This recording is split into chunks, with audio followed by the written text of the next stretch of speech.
Bom dia, meu nome é Mireia Werleman. Hoje nós vamos visitar o ministro Benny Sivengers. Nós vamos para contestar o motivo para que nós estamos retirar. Sendo que tem 2 semanas passadas, 52 contratistas novos a ordem firmar. E de com esses 2 aqui tem que baicas. Nós contratistas na Biel acaba de serviço de Selimar. Nós temos 20 anos, nós temos 15 anos, nós temos outro que tem 9 anos.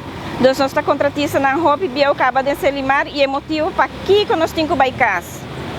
Há uma informação que acaba de governo nós uma carta está notificando-nos que o dia 14 de setembro é o último dia de trabalho, nada mais. Nós não há de nada. Nós buscamos maneira para ter contatos, nós não temos contato com nenhum gente. O que é o seguinte passo que você vai tomar como grupo? Nós um grupo de 36 pessoas. Sim, 36 pessoas também quedam sem trabalho dia 14 de setembro. No seguinte passo está nós queremos entregar uma carta na ministra para nos por cinta para explicar-nos para que nós vamos retirar, que tem motivo, qual que nós não sabemos. Então, o próximo passo nós temos que reunir aqui que nós também fazemos, mas nós não também queda quieto nessa aqui.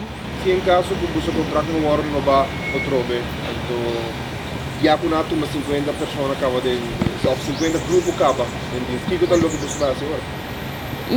Nós temos passo que nós também tomar severo.